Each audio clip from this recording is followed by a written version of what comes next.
ভেঙে যাচ্ছেন সমস্ত রেকর্ড। মাঠের এবং মাঠের বাইরে দুই জায়গাতেই সবার মন কেড়ে নিচ্ছেন এই তারকা। চারিদিকে এখন শুধুই তার নাম।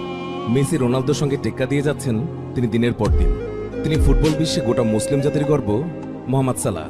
আমাদের আজকের এই ভিডিওটিতে জানব মোহাম্মদ সালাহর জীবনের গল্প এবং নানান অজানা তথ্য। কিংবদন্তি হতে চলা এই ফুটবলার জাদুকরকে ভালোবাসলে আমাদের এই ভিডিওটি দেখতে থাকুন শেষ পর্যন্ত।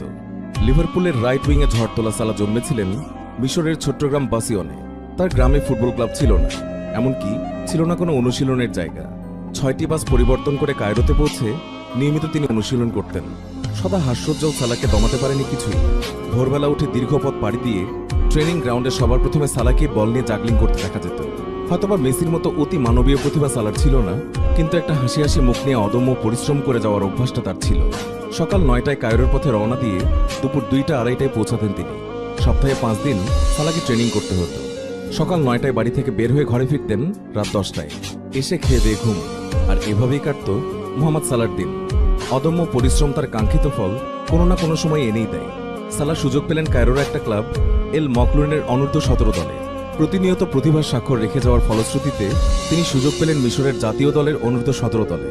সেই আসরে আর্জেন্টিনার বিরুদ্ধে পেনাল্টিতে একটি গোল আদায় করে নেন বিশ্বখ্যাত ফুটবলার সালাহ। সে সময় মিশর ভ্রমণে ছিলেন সুইস ক্লাব FC বাসেলের একজন এজেন্ট। তরুণ সালাহকে দেখে মুগ্ধ হয়ে নিজের ক্লাবে যত তাড়াতাড়ি সম্ভব সাইন করাতে উপদেশ দেন তিনি।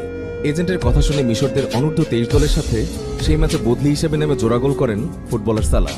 বাস, আর সময় নষ্ট না করে সালাহকে দলে লুফে নেয় FC বাসেল। সুইজারল্যান্ডের ফুটবল লিগ মাতানো সালাহর দিকে মনোযোগ দেয় ইংলিশ জায়ান্ট চেলসি। ঠিক একই চিত্রনাট্যে ইউরোপিয়ান কোয়ার্টার ফাইনালে চেলসির বিরুদ্ধে অসাধারণ পারফরমেন্স দেখিয়ে চেলসিতে নিজেকে সাইন করাতে যেন এক প্রকার বাধ্য করেন সালাহ। গ্রুপ পর্বে বাকি কোনো ম্যাচ জিতে না পারলেও চেলসির সাথে 2 লিগেই যেতে বাসেল, এবং দুটোই আসে সালাহর গোলে। এর আগে সুইস ক্লাব FC বাসেল মাত্র 2.5 মিলিয়ন ইউরোর বিনিময়ে কিনে নিয়েছিলেন 20 বছর বয়সী সালাহ মোহাম্মদকে। 2012 থেকে 2014 সাল পর্যন্ত সেখানে 79টি ম্যাচ খেলে 20 গোল এবং 17 অ্যাসিস্ট করেন সালাহ। সব মিলিয়ে এক সালাহর কাছেই চেলসির এমন পরাজয় মেনে নিতে হয়। আর তারপরেই যদি তাকে হারাতে না পারো তাহলে তাকে কিনে ফেলো। এটা যদি কোনো প্রতিযোগিতার নীতি হয় তাহলে সেটার সফল প্রয়োগ ঘটায় চেলসি। চ্যাম্পিয়ন লিগে চেলসিকে অনেকটা একক প্রচেষ্টায় হারিয়ে ইউরোপে ইতিমধ্যে পরিচিত সালাহ। আর সেই চেলসির নজর আরও জোরালো হয় উদীয়মান এই ফুটবলারের উপর। ফলশ্রুতিতে ওই মৌসুমে জানুয়ারির ট্রান্সফার উইন্ডোতেই তাকে স্ট্যামফোর্ড ব্রিজে নিয়ে আসে মরিনহো। শুরু হয় সালাহর নতুন যাত্রা। আরব কন্ট্রাক্টরের হয়ে 2009 সালে অভিষেক হওয়ার 5 বছর পর মোমো এখন ইউরোপের টপ ফ্লাইটের খেলোয়াড়। নিঃসন্দেহে তার এবং মিশরের জন্য অনেক বড় অর্জন, কিন্তু বড় জায়গাতে টিকে থাকাও অনেক চ্যালেঞ্জিং। আর চেলসিতে সেই চ্যালেঞ্জের মুখোমুখি হন সালাহ। 2014 সালে চেলসির হয়ে সাইন আপ করার পর একেবারে